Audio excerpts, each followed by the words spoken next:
नवगति नवलय तार छंद, नवल कंठ नव जलत मंद, नव नव के नव विहत ग्रंथ को नव पर नव स्वर। निराला जी माँ सरस्वती जी से प्रार्थना करते हैं कि वह नव पंछी रूपी बालक को जो कि अभी अभी अंडों में से निकले हैं, ज्ञान के ऐसे पंख प्रदान कर कि वह विश्व रूपी आसमान की बुलंदियों को छू सके। और यदि हम वर्तमान स्कूली शिक्षा व्यवस्था की बात करें तो वह छात्रों के विकास से जुड़े हर एक पहलू को छूती।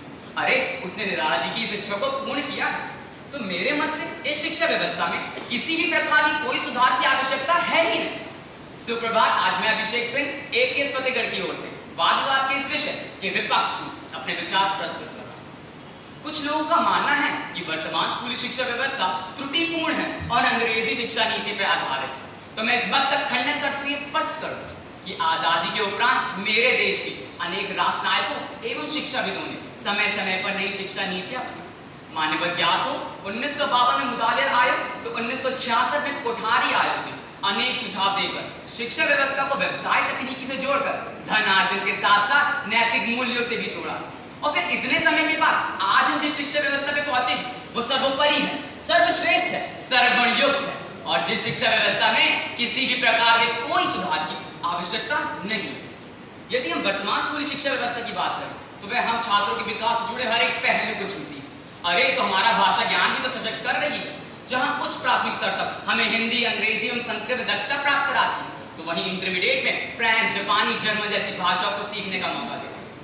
हाँ, एक समय ऐसा जरूर था जब गणित एवं विज्ञान ही मुख्य विषय हुआ करते थे, किंतु आज के विद्यार्थी के पास 200 विषयों में से अपने मन पसंदीदा विषय चुनने का मौका है। अभी engineering, graphics, IT, web education, वेबटेक जैसे अनेकों विषय स्कूली स्तर पर भी प्रवेश कर चुके हैं, जो हम विद्यार्थियों को अंतर्राष्ट्रीय स्तर पर भी मजबूती प्रदान कर रहे हैं। टाइम्स ऑफ इंडिया की ताजा रिपोर्ट के अनुसार नासा में 36%, इंटेल में 17%, IBM में 28%, तो माइक्रोसॉफ्ट में 48% उच्च पद में नियुक्त हम भारतीय ही हैं।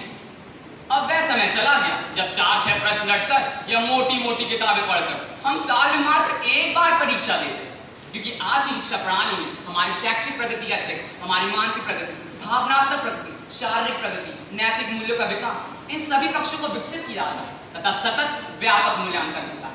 महोदय, ये आज की स्कूली शिक्षा व्यवस्था का ही तो परिणाम है कि मैं अपने विचारों को आप सभी के समक्ष इतने आत्मविश्वासपूर्ण ढंग से प्रस्तुत कर पा रहा हूँ, क्योंकि आज एक छात्र को वाद विवाद, लेखन, वाचन, नाटक, प्रयोजकता जैसी अनेक रचनात्मक क्रियाओं का हिस्सा बनने का मौका मिलता है, कुछ नया करने, सीखने का मौका मिलता है।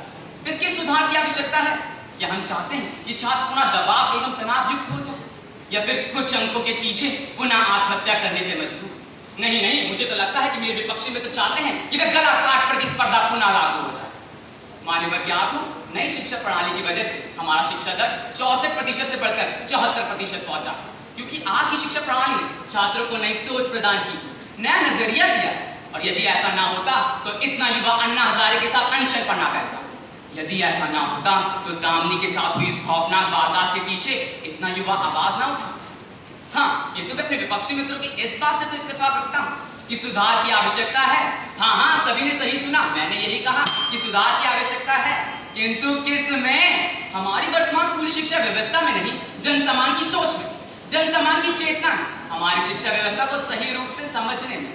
अतः अंत में बस इतना ही कहूंगा, शिक्षा पद्धति को चाप रहे, बदलाव का राग अलाप रहे, हम स्वयं के दोष को ढाप रहे, शिक्षा के दोष बखान रहे, अब स्वयं में ही बदलाव करें, निज देश का भाग्य सुधार करें, निज देश का भाग्य सुधार करें। धन्यवाद।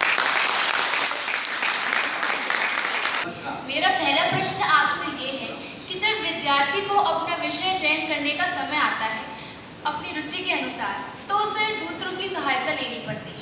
तो क्या हमारी शिक्षा प्रणाली एक विद्यार्थी को उसकी रुचि या उसकी क्षमता से अवगत कराने में समर्थ नहीं है?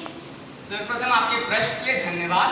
पर मैं आपको बताना चाहूंगा कि किसने कह दिया कि हमारी शिक्षा प्रणाली छात्रों को नहीं बता रही कि वो किस बात में सक्षम है।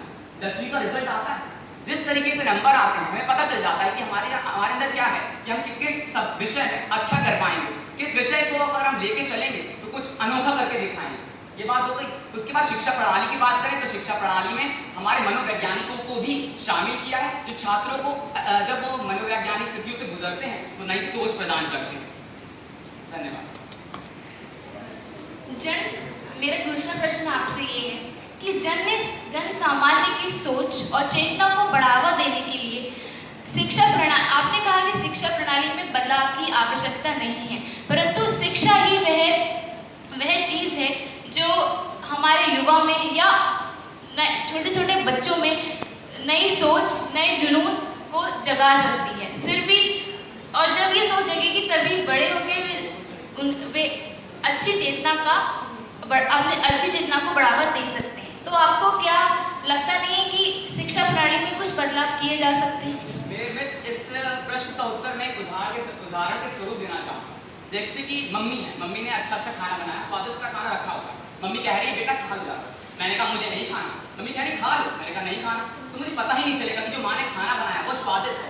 ऐसा ही आज शिक्षा प्रणाली में हर चीज़ है, लेकिन हम उससे कई लोग ऐसे हैं जो उसके विपक्ष में वो जाना ही नहीं चाहते। वो है ना एक संस्कृत का श्लोक, उद्यमे ही सिद्ध्यन्ति कार्याणि न मनोरथै नहीं सुप्तस्य सिंहस्य प्रविशन्ति मुखे मृगा। कि सामने हिरण है, पर अगर जो सिंह है वो चाहता ही नहीं कि मैं उसके पास जाऊँ, शिक्षा प्रणाली के पास जाए बच्चा, तो कैसे सीखेगा उससे? तो मैं यही कहूँगा कि हाँ, जन सामान्य की सोच बदलने की देर है। इस पे एक पंक्ति कुछ कहना चाहूँगा कि नजरें बदलो नज़ारे बदलेंगे, गश्ती बदलो किनारे बदलेंगे, क्योंकि नीति परिवर्तन से कभी ये वक्त बदला है नहीं, कर्मठ होंगे जब सभी, ये वक्त बदलेगा तभी, ये वक्त बदलेगा तभी। धन्यवाद।